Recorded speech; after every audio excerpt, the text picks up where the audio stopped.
Hello everyone, एक बार फिर स्वागत है आप सभी का अपने यूट्यूब चैनल पर। तो फ्रेंड, जैसा कि आप थंबनेल पे देख ही चुके हो, आज की इस वीडियो में हम डिस्कस करेंगे टीचिंग एप्टीट्यूड और एटीट्यूड के कुछ इंपॉर्टेंट क्वेश्चंस, जो कि रिवीजन के तहत ये क्वेश्चन रहेंगे आपके लिए। तो फ्रेंड्स, इस वीडियो में हम डिस्कस करेंगे कि कैसे आपने ये क्वेश्चन अटैम्प्ट करने हैं और अम, कितना आप इसमें आप स्कोर कर सकते हो। ये सभी इंपॉर्टेंट पॉइंट्स के बारे में इस वीडियो में हम डिस्कस करेंगे। तो फ्रेंड्स, अगर आप H P U B Ed entrance 2026 की तैयारी कर रहे हो और कंप्लीट स्टडी मटेरियल अगर आप परचेज़ करना चाहते हो, तो मात्र आपने ₹99 जो हो पेड करने हैं कंप्लीट स्टडी मटेरियल के लिए। पेमेंट जो है वो आपने दिए हुए नंबर 9816270168 नंबर पर आपने पेमेंट कर देनी है। उसके बाद आपको प्रोटेक्टेड पीडीएफ जो है वो प्रोवाइड कर दी जाएंगी। जो पेमेंट का जो स्क्रीनशॉट है वह आपने इसी नंबर पर व्हाट्सएप कर देना है। उसके बाद आपको प्रोटेक्टेड पीडीएफ्स प्रोवाइड कर दी जाएंगी और बॉयज़ और गर्ल्स को अलग अलग व्हाट्सएप ग्रुप में जो है वो ऐड कर दिया जाएगा। बॉयज़ के लिए अलग व्हाट्सएप ग्रुप होगा और गर्ल्स के लिए अलग व्हाट्सएप ग्रुप होगा। और उन व्हाट्सएप ग्रुप में आपको free of cost up to date time to time important content और material H P U B Ed entrance 2026 के रिलेटेड आपको वहाँ पर फ्री ऑफ कॉस्ट जो है वो प्रोवाइड कर दिया जाएगा। तो मात्र आपने ₹99 पेड करने हैं। पेमेंट का जो स्क्रीनशॉट है वह आपने दिए हुए नंबर पर सेंड कर देना है। तो फ्रेंड्स, अगर आप H P U B Ed entrance 2026 की तैयारी कर रहे हो, तो इसके लिए मैंने एक अलग से प्लेलिस्ट बनाई है, जिसका जो लिंक है वो मैंने डिस्क्रिप्शन बॉक्स में दे दिया है। आप वहाँ पर जाकर वीडियोस देख सकते हो। वहाँ पर आपको सभी सेक्शंस की वीडियोस आपको देखने को मिलेंगी। तो फ्रेंड्स, वीडियो को शुरू करते हैं। तो फ्रेंड्स, सबसे पहले बात करते हैं टीचिंग एप्टीट्यूड और एटीट्यूड के क्वेश्चंस के बारे में। तो टीचिंग एप्टीट्यूड और एटीट्यूड के जो क्वेश्चंस होते हैं वे आपसे एग्जाम में 40 क्वेश्चन जो हैं वो पूछे जाते हैं। 40 क्वेश्चन होते हैं, 40 ही मार्क्स के होते हैं। हर एक क्वेश्चन जो होता है वह आपका 1 मार्क्स का होता है। अब जो टीचिंग एप्टीट्यूड और एटीट्यूड के जो क्वेश्चंस होते हैं, ये बाकी सेक्शंस की तरह नहीं होते हैं कि आपने इनको याद करना है, रिवाइज करना है, रटना है। ठीक है, ऐसा कुछ भी नहीं होता है। ये जो क्वेश्चंस होते हैं ये आपकी अंडरस्टैंडिंग बेस्ड होते हैं। अब आपने कुछ पॉइंट्स याद रखने हैं। जब भी आप इन क्वेश्चंस को अटेम्प्ट करोगे तो उन पॉइंट्स का आपने ध्यान देना है। तो सबसे पहले आपने क्या करना है, हर एक क्वेश्चन को जो है वो इन 2 या 3 बार रीड करना है विद ऑप्शंस के साथ। ऑप्शंस को भी आपने 2 या 3 बार रीड करना है और क्वेश्चंस को भी हिंदी में भी और इंग्लिश में भी बाइलिंगुअल आपने क्वेश्चन जो है वो आपने पहले पढ़ने हैं। ठीक है, पढ़ना है हर एक क्वेश्चन। ऑप्शंस को भी अच्छी तरह से पढ़ना है। दूसरी बात जो है वो आपने जब भी इन क्वेश्चंस को आपने सॉल्व करना है तो खुद को आपने एज अ टीचर मानकर जो है इन क्वेश्चंस के आपने आंसर देने हैं। उसके बाद जो तीसरी बात है कि आपने इन क्वेश्चंस के जो आंसर हैं वे आपने पॉजिटिव वे में ही देने हैं, सकारात्मक ही आपने इन क्वेश्चंस के आंसर देने हैं। ठीक है, और उसके बाद अगला पॉइंट है, जहाँ भी आपको ऑप्शंस में जो नेगेटिव पॉइंट दिख गया, जैसे कि आपने बच्चे को पीटा, ऐसे कोई भी आपको ऑप्शंस दिखे तो वो कभी भी आपके आंसर नहीं होंगे। ठीक है, ये बात आपने ध्यान देनी है। बाकी आप इन क्वेश्चंस की आप जितनी प्रैक्टिस करोगे आपको उतना ही बेनिफिट जो है वो आपको एग्ज़ाम में मिलेगा। तो फ्रेंड्स, अगर आप कंप्लीट स्टडी मटेरियल परचेज़ करते हो, उसमें आपको कंप्लीट जो सिलेबस है, ऑफिशियल सिलेबस है, प्रीवियस ईयर को एनालाइज करके जो है पीडीएफ्स बनाई गई हैं, वे आपको सभी जो है मात्र ₹99 में जो प्रोवाइड कर दी जाएंगी। तो अब कुछ क्वेश्चंस मैं आपके लिए लेके आया हूँ। इन क्वेश्चंस को देखेंगे तो आपको थोड़ा आइडिया लग जाएगा कि किस टाइप के जो क्वेश्चंस हैं वो एग्ज़ाम में पूछे जाते हैं। तो फ्रेंड्स, वीडियो को शुरू करते हैं। क्वेश्चन नंबर फर्स्ट है, 111 है। इसमें बोला गया कि राष्ट्रीय एकता बढ़ेगी यदि national unity will grow if. तो जो राष्ट्रीय एकता है वे कब बढ़ेगी, तो आपको मैंने क्या बोला है, आपने क्वेश्चंस को ध्यान से पढ़ना है। उसके बाद आपने ऑप्शंस को भी बिल्कुल ध्यान से पढ़ना है। तो राष्ट्रीय एकता बढ़ेगी कब बढ़ेगी, जब अध्यापक जो होगा वो अपने देश में कहीं भी नौकरी करता है। A teacher serves in his country anywhere. तो राष्ट्रीय एकता तब बढ़ेगी जब एक अध्यापक जो है अपने देश में कहीं भी नौकरी करता है। ठीक है, ऑप्शन नंबर डी जो है इस क्वेश्चन का राइट आंसर है। उसके बाद 112 पे चलते हैं। बोला गया है कि विद्यार्थियों का मूल्यांकन किया जाना आवश्यक है क्योंकि assessment of students is necessary because. तो विद्यार्थियों का मूल्यांकन जो है वो किया जाना आवश्यक है, क्यों है, क्योंकि क्योंकि मूल्यांकन जो होता है ये विद्यार्थियों की उपलब्धियों को मापने में जो है वो सहायक होता है। It helps to major the achievements of students. तो विद्यार्थियों का जो मूल्यांकन किया जाना जो है वो ज़रूरी है, आवश्यक है, क्योंकि ये विद्यार्थियों की उपलब्धियों को मापने में जो है वो सहायक होता है। ऑप्शन नंबर सी इस क्वेश्चन का राइट आंसर है। अगले प्रश्न में चलते हैं। According to right to education act, admission of children to a particular class has been proposed on the basis of. तो शिक्षा का अधिकार अधिनियम के अनुसार बच्चों का किसी विशिष्ट कक्षा में प्रवेश का जो प्रस्तावित आधार है वे क्या है? तो क्वेश्चन नंबर 113 का जो राइट आंसर है वे आपका ऑप्शन नंबर सी है। Socio economic status of the child, बालक का सामाजिक व आर्थिक स्तर जो है वो शिक्षा के अधिकार अधिनियम के अनुसार बच्चों का किसी विशिष्ट कक्षा में प्रवेश का प्रस्तावित आधार है। अब आरटी एक्ट की बात करते हैं, राइट टू एजुकेशन एक्ट। ठीक है, जो आरटी एक्ट था वे आपका आया था 2009 में। ठीक है, 2009 में आरटी एक्ट आया था और ये जो एक्ट था वे इम्प्लीमेंट जो था यानी कि लागू जो था वो कब हुआ था? तो लागू जो था ये 1 अप्रैल 2010 को जो था पूरे भारत में जो था वो लागू हुआ था। आरटी एक्ट आया कब था? 2009 में। इम्प्लीमेंट लागू कब हुआ था? 1 अप्रैल 2010 को ये लागू हुआ था। नेक्स्ट क्वेश्चन में चलते हैं। बोला गया कि आपकी राय में एक कामयाब अध्यापक वे है जो, तो इन your opinion A successful teacher is one who. तो आपकी राय में जो है एक कामयाब अध्यापक जो है, एक शिक्षक जो है वो कौन होगा? तो आपको पता है वे विद्यार्थियों के विकास में जो गहरी रुचि रखता है, take in interest in the progress of students. तो विद्यार्थियों के विकास में जो गहरी रुचि रखता है वही आपकी राय में जो होगा एक कामयाब अध्यापक होगा। ऑप्शन नंबर सी इस क्वेश्चन का राइट आंसर है। क्वेश्चन नंबर 115 पे चलते हैं। The main objective of child centre education is, तो बाल केंद्रित शिक्षण विधि का जो मुख्य उद्देश्य है वे क्या होगा? क्वेश्चन नंबर 115 का जो राइट आंसर है आपका ऑप्शन नंबर डी हो जाएगा। उपरोक्त सभी यानी कि छात्रों में मुक्त वातावरण में सीखने की योग्यता का विकास करना हो गया, छात्रों में स्वतंत्र कौशलों का विकास करना हो गया, छात्रों में आत्मविश्वास और आत्मनिर्भरता का विकास करना, ये सभी जो है वो आपके बाल केंद्रित शिक्षण विधि के जो है वो मुख्य उद्देश्य है। ऑप्शन नंबर डी इस क्वेश्चन का राइट आंसर हो जाएगा। क्वेश्चन नंबर 116 पे चलते हैं। कक्षा में जाने से पहले अध्यापक को शिक्षण बिंदु बनाने चाहिए, क्यों बनाने चाहिए? तो क्वेश्चन नंबर 116 का जो राइट आंसर है वह आपका ऑप्शन नंबर ए हो जाएगा। ये शिक्षण कार्य को अधिक प्रभावशाली बनाने में जो है वो सहायक होते हैं। ऑप्शन ए इस क्वेश्चन का राइट आंसर है। क्वेश्चन नंबर 117 पे चलते हैं। आपकी राय में प्रत्येक अध्यापक के घर पर निम्नलिखित में से किस चीज़ का जो है वो होना आवश्यक है? इन your opinion which of the following is a must at the residence of every teacher.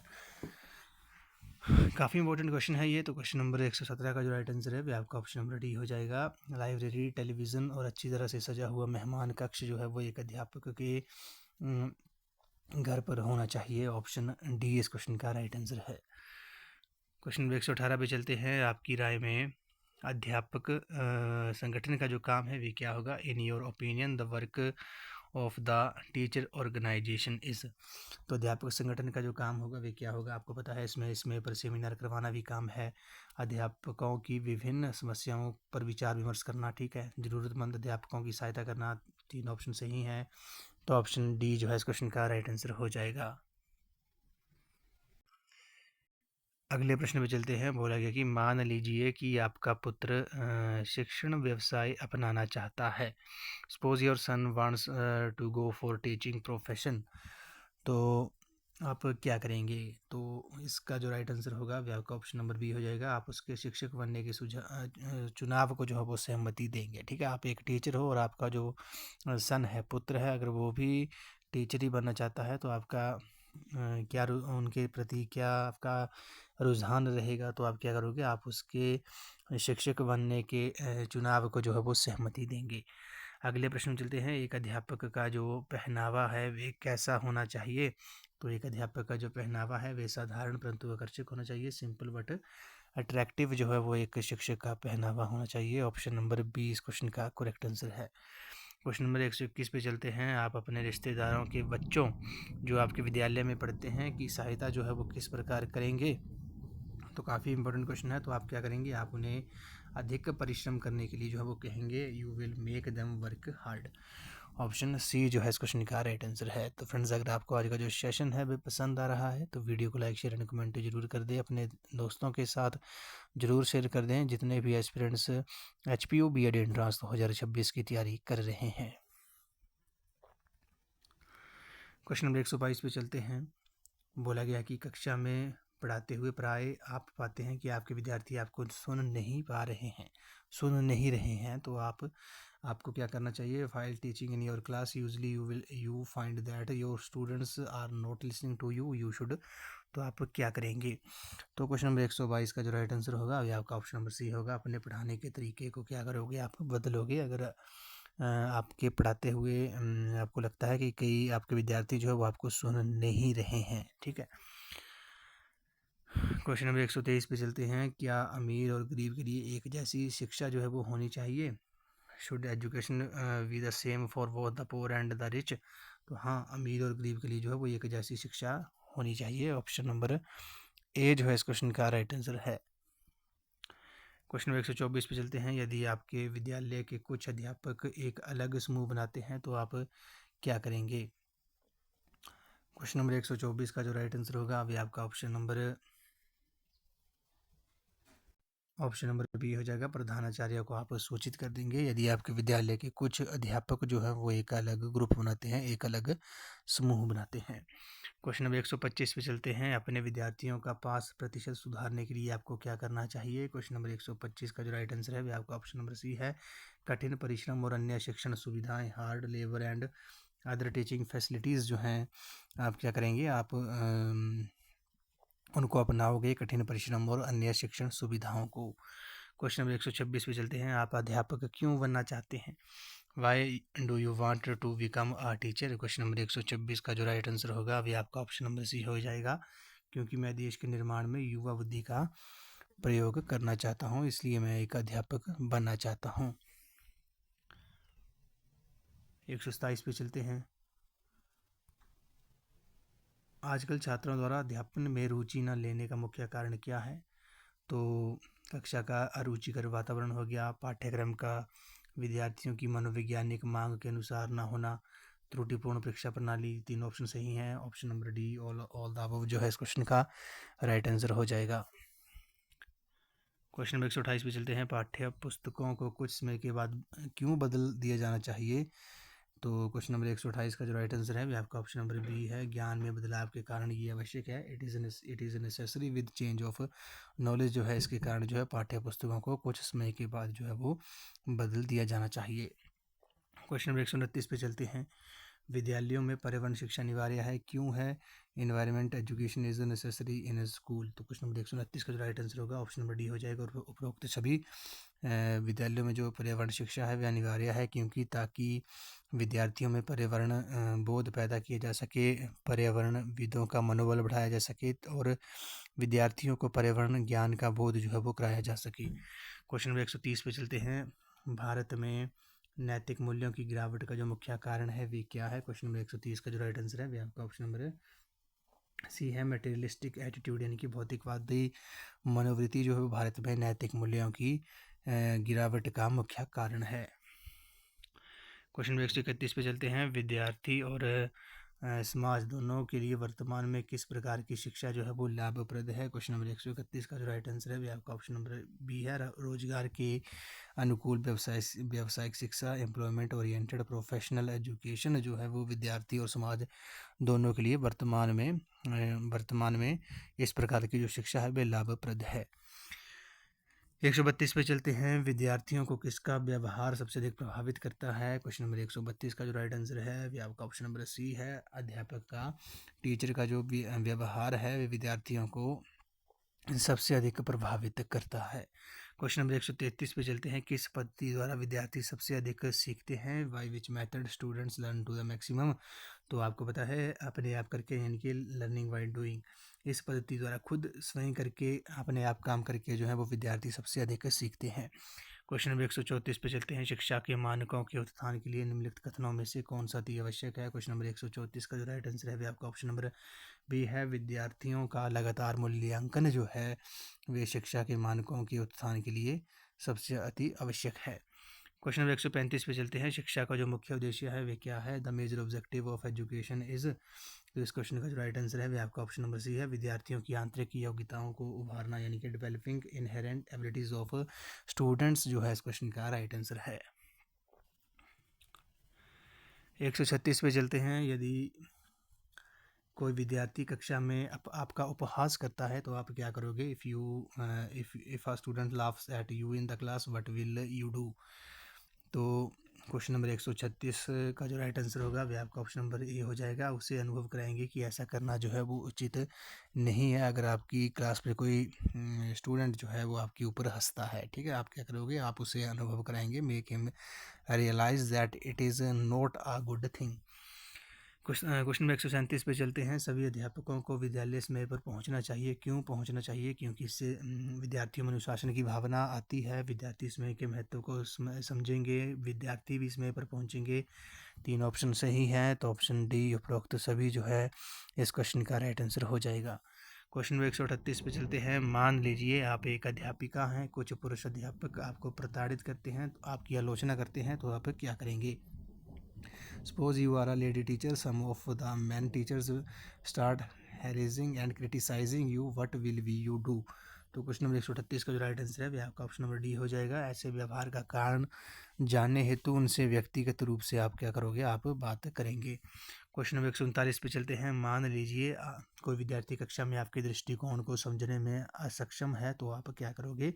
तो आप तब तक आगे नहीं बढ़ेंगे जब तक वे पूरी तरह से समझ ना ले।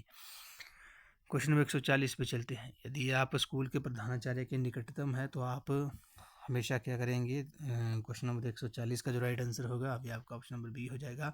अपने विषय, विद्यार्थी और अध्यापन पर केंद्रित रहेंगे यदि आप स्कूल के प्रधानाचार्य के निकटतम है, यानी कि if you are close to the head of the school you will always concentrate on your subject, students and teaching.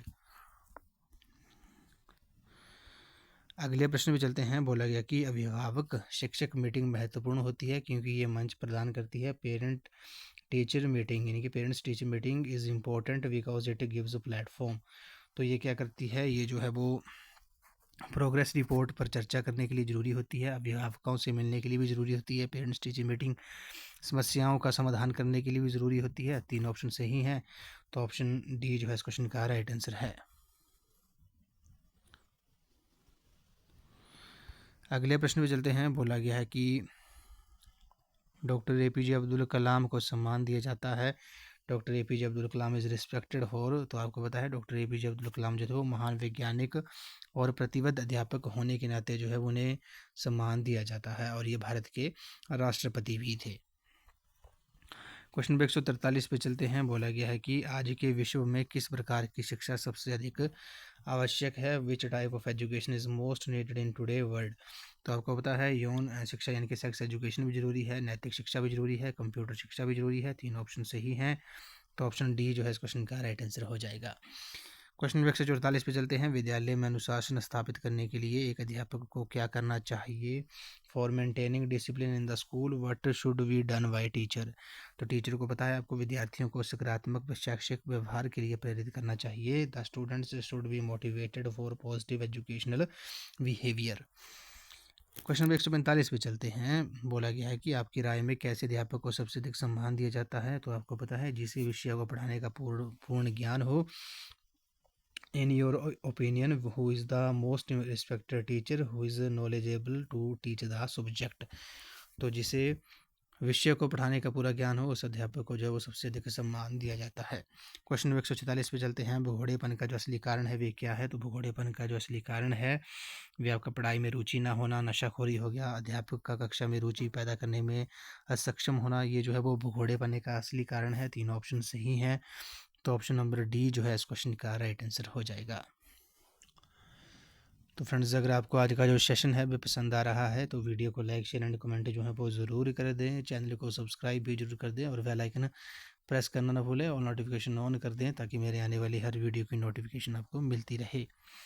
अगले प्रश्न चलते हैं। एक अध्यापक को शोध कार्य में रुचि लेनी चाहिए। क्यों लेनी चाहिए? Teacher must take interest in research because, क्योंकि एक अध्यापक को शोध कार्य में रुचि लेनी चाहिए क्योंकि इससे ज्ञान बढ़ता है। अध्यापक व्यस्त रहता है। अध्यापक निरंतर नई खोज के बारे में जानकारी हासिल करता रहता है। 3 ऑप्शन सही हैं, तो ऑप्शन नंबर डी जो है इस क्वेश्चन का राइट आंसर है। क्वेश्चन नंबर 148 पे चलते हैं। एक बालक जो अपनी कक्षा के अन्य बालकों की तरह कार्य नहीं कर पाता है उसे क्या कहा जाता है? क्वेश्चन नंबर 148 का जो राइट आंसर होगा, a child who can not work at pace with the children of same age is called, तो उसे जो है वो आपका बैकवर्ड चाइल्ड यानी कि पिछड़ा बालक जो है वो कहा जाता है। क्वेश्चन नंबर 149 पे चलते हैं। निम्नलिखित में से किन कारणों से परीक्षा में तनाव उत्पन्न होता है? Which of the following leads to stress in the exam, तो आपको पता है चिंता से भी परीक्षा में तनाव उत्पन्न होता है, तैयारी ना होना इससे भी परीक्षा में तनाव उत्पन्न होता है, विषय की कम समझ होना से भी परीक्षा में तनाव होता है। तीनों ऑप्शन सही हैं, तो ऑप्शन डी जो है इस क्वेश्चन का राइट आंसर हो जाएगा। क्वेश्चन नंबर 150 है इस वीडियो का, ये लास्ट क्वेश्चन है। इसमें बोला गया है कि एक अध्यापक होने के नाते आप उन छात्रों को अतिरिक्त अंक देंगे। As a teacher you will give extra marks to दो स्टूडेंट्स, तो एक अध्यापक हो आप, तो अध्यापक होने के नाते आप किन छात्रों को जो है वो अतिरिक्त एक्स्ट्रा मार्क्स दोगे? तो आपको पता है जो इसके पात्र होंगे वो डिज़र्व इट, जो भी एक्स्ट्रा मार्क्स के पात्र होंगे उन्हीं छात्रों को जो है वो आप एक्स्ट्रा मार्क्स यानी कि अतिरिक्त अंक दोगे। ठीक है, तो ये आज हमने क्वेश्चन डिस्कस किए। 40 क्वेश्चन आपसे एग्ज़ाम में पूछे जाते हैं, 40 मार्क्स के ही होते हैं। हर एक क्वेश्चन जो होता है वो आपका 1 मार्क्स का होता है, तो उसके पॉइंट ऑफ व्यू से आज हमने 40 क्वेश्चन डिस्कस किए, जिससे आपको आइडिया लग गया होगा कि किस टाइप के जो क्वेश्चन हैं वे आपसे एचपीयू द्वारा जो है वो टीचिंग एप्टीट्यूड और एटीट्यूड के क्वेश्चन पूछे जाते हैं। तो फ्रेंड्स, अगर आप एचपीयू बीएड एंट्रेंस 2026 की तैयारी कर रहे हो और कंप्लीट स्टडी मटेरियल अगर आप परचेज़ करना चाहते हो, तो मात्र आपने ₹99 जो है पेड करने हैं। पेमेंट जो है वो आपने 9816270168 नंबर पर आपने पेमेंट कर देनी है, मात्र ₹99 की। उसके बाद जो पेमेंट का जो स्क्रीनशॉट है वे भी आपने इसी नंबर पर व्हाट्सएप कर देना है। उसके बाद आपको प्रोटेक्टेड पीडीएफ जो है प्रोवाइड कर दी जाएंगी, चाहे एचपी के हो, Indian GK, math, Hindi, reasoning, English, teaching aptitude और एटीट्यूड हो गया, national commission and committees on education, सभी सेक्शंस की जो पीडीएफ्स हैं वो आपको प्रोवाइड कर दी जाएंगी मात्र ₹99 में। पेमेंट का स्क्रीनशॉट सेंड करने के बाद आपको बॉयज़ और गर्ल्स को अलग अलग व्हाट्सएप ग्रुप में ऐड कर दिया जाएगा, और उन व्हाट्सएप ग्रुप में आपको free of cost up to date time to time important content और मटेरियल एचपीयू बीएड एंट्रेंस के रिलेटेड आपको वहाँ पर प्रोवाइड कर दिया जाएगा। तो मात्र आपने ₹99 पेड करने हैं। पेमेंट और पेमेंट का जो स्क्रीनशॉट है आपने दिए हुए नंबर 9816270168 नंबर पर आपने सेंड कर देना है। तो फ्रेंड्स, अगर आप एचपीयू बीएड एंट्रेंस 2026 की तैयारी कर रहे हो तो इसके लिए मैंने एक अलग से प्लेलिस्ट बनाई है, जिसका जो लिंक है वो मैंने डिस्क्रिप्शन बॉक्स में दे दिया है। आप वहाँ पर जाकर वीडियोज़ देख सकते हो, वहाँ पर आपको सभी सेक्शंस की वीडियोज़ आपको देखने को मिलेंगी। तो आज की इस वीडियो में इतना ही। तो थैंक यू फ्रेंड्स।